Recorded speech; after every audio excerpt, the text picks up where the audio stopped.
Bonjour, bienvenue dans Princesse des Astres. Aujourd'hui, j'accueille Thierry Bretagnol, mon ami comédien et nouvellement réalisateur. Mais aujourd'hui, nous n'allons pas parler de cinéma, on va parler de livres. Salut Thierry. Bonjour Elena. Donc je t'ai demandé d'apporter un livre qui t'avait marqué. Donc tu en as pris deux. Oui, deux, ouais. Oui. J'ai pas arrivé à choisir en fait. Le tunnel de André Lacaze. Alors la première fois que j'ai lu ce livre, je devais avoir entre 15 et 16 ans à peu près. Et je me souviens que je l'ai dévoré. Et ce livre m'a énormément marqué, à un point que j'ai perdu le livre parce que je l'avais prêté à un copain. J'ai recherché boule la barre et j'ai eu la chance de le retrouver sur une brocante et que j'ai encore relu. C'est une histoire vraie. Oui. En fait, André Lacaze a été arrêté pendant la Deuxième Guerre mondiale et il était dans un camp de concentration à Mauthausen. Et il raconte ses journées là-bas où justement il a créé un personnage qui s'appelle Polo,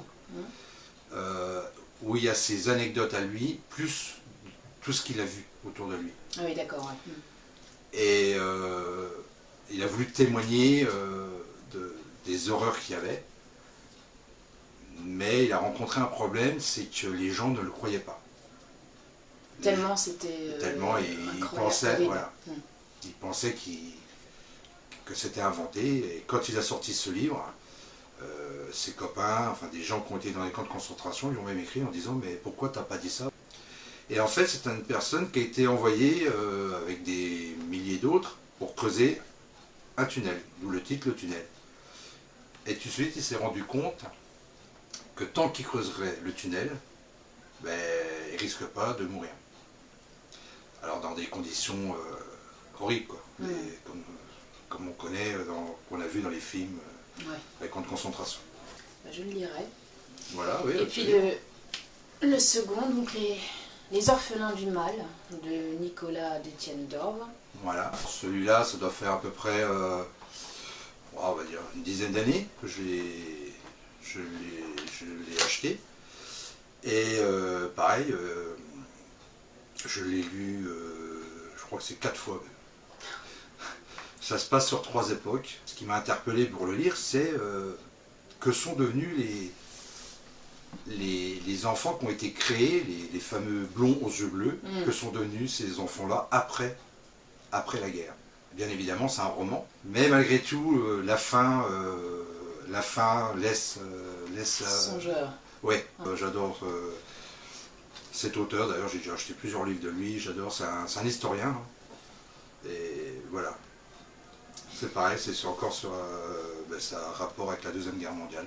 Oui, voilà, justement, c'est ce que j'allais te demander, puisque je vois que les deux livres sont sur le même sujet, enfin plus ou moins, enfin en tout cas se passent durant la même période. C'est vrai que quand je devais avoir une quinzaine d'années, pareil 15-16 ans, je ne sais plus vraiment, j'ai été visiter un camp de concentration, on est parti pendant une semaine en Allemagne. C'est un souvenir à l'époque qui m'a énormément marqué, cette période-là.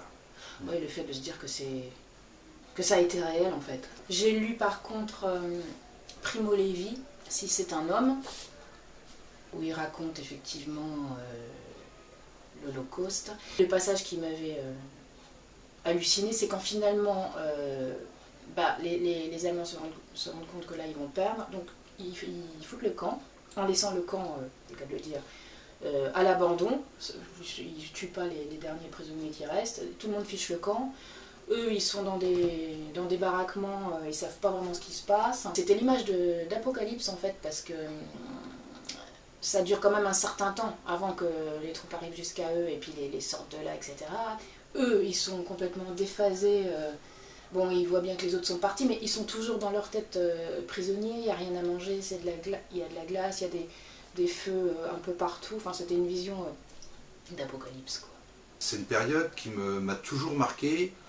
En même temps, ça me fait toujours du mal et j'évite même de regarder certains films sur la Deuxième Guerre mondiale parce que ça me touche énormément, surtout quand ça touche les enfants, hein, ça c'est une horreur.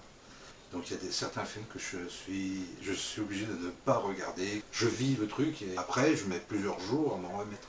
Oui, je comprends. C'est pour ça que... Et pourquoi, bon, c'est comme ça, mais... Bon, bah écoutez, c'était Voilà. pas très gai aujourd'hui. Bien, merci Thierry. De rien, avec plaisir. Et à bientôt. Salut la compagnie. Au revoir.